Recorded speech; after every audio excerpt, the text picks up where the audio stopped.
한국의 새로운 길, 넥스트 국가 비전은 지구촌 신흥개도국의 협의가 되는 것입니다. 산업화와 민주화를 통해 성장한 우리나라가 지향해야 할 넥스트 비전은 무엇일까요?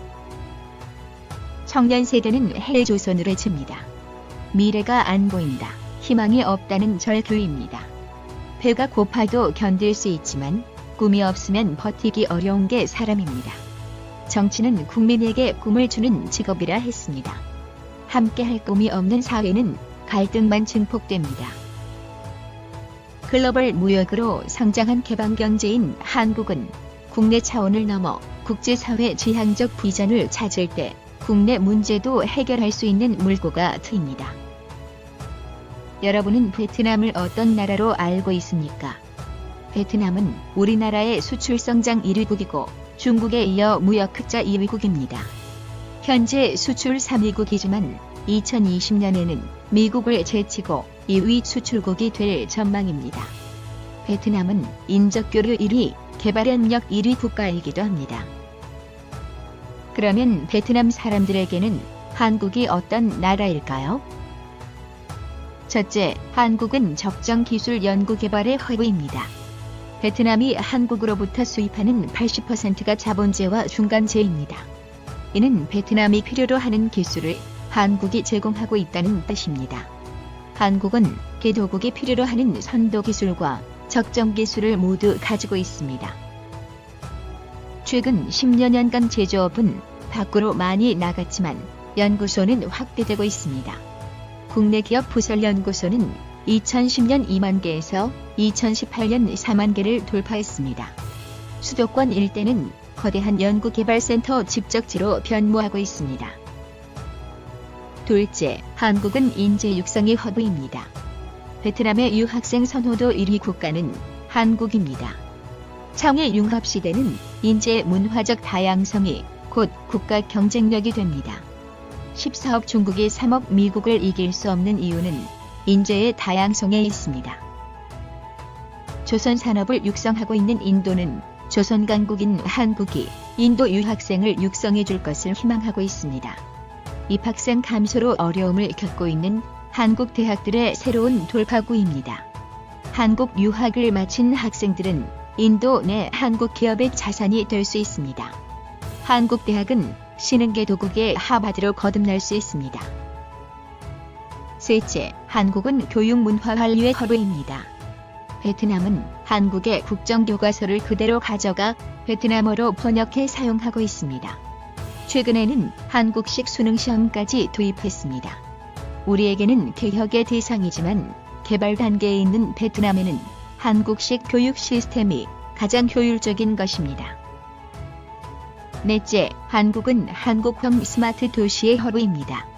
신흥국을 중심으로 한국형 신도시에 대한 인기가 매우 높습니다. 최근까지 신도시를 건설한 경험이 있는 한국이 개도국에 급행창하는 도시 인구를 수용하기에는 최적의 솔루션을 제공하기 때문입니다. 한국형 신도시를 경험한 신흥국은 미래의 스마트시티를 벤치마킹할 수 있는 테스트베드로 한국을 지목할 것입니다. 다섯째, 한국은 산업관광의 허브입니다. 한국을 찾는 외국 관광객들은 꼭 경험해야 할 1순위로 서울 지하철 순찰을 꼽는다고 합니다. 관광 자원은 열세하지만 한국의 발전된 산업 및 도시 시스템 그리고 그 속에서 미래의 라이프 스타일을 경험할 수 있는 산업관광은 개도국 국민에게 독보적인 관광 자원입니다. 여섯째, 한국은 한국형 SVC 산업의 허브입니다. 베트남은 우리나라 서비스 수출 1위국입니다. 한국의 병원, 유통, 물류, 호텔, 심지어 강남학원까지 진출하고 있습니다. 속도와 효율 중심의 한국형 서비스가 개발 시대에 있는 신흥국에는 최적으로 평가받고 있습니다. 싱가포르는 동남아의 허브, 두바이는 중동의 허브, 미국은 세계 기초과학과 원천 기술의 허브입니다. 타국가와 연결성이 극대화된 국가가 허브국입니다. 오늘날 글로벌 공급망, 에너지 산업, 금융, 기술, 인재 흐름에 대한 주도권 경쟁은 연결성이 달려 있습니다.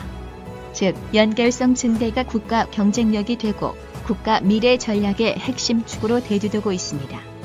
중국이 1대1로를 추진하는 배경입니다. 한국은 신흥국의 산업화를 지원함으로써 이 연결성을 극대화할 수 있습니다. 한국은 국제사회 30% 선진국과 70% 개도국의 경계에 위치하고 있습니다.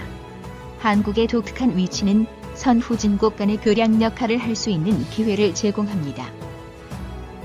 베트남과 같은 나라가 30여 개 있다면 대한민국은 어떤 나라가 되겠습니까?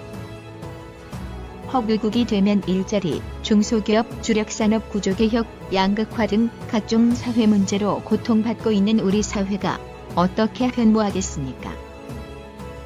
국내 관점으로 세운 정책은 한계가 있습니다. 경제 틀 자체가 국제적이기 때문입니다. 세계 속의 한국을 인식하는 것이 국가체 도약의 전제 조건입니다. 한국의 21세기 국가 비전은 바로 압축 성장의 경험을 활용해 지구촌의 허브국으로 재도약하는 것입니다. 베트남의 제조 곡점화는 중국에서 이전해온 한국 기업들이 자생적으로 만든 경우지만 베트남과 같은 산업 진출을 인위적으로 만들 수 있습니다. 신흥국 모두가 원하는 산업 파트너십이기도 합니다. 지구촌 허브국으로서의 한국 역할에 대해 더 많은 정보를 얻고 싶으면 한국경제신문이 발간한 산업한류 혁명을 참고하십시오.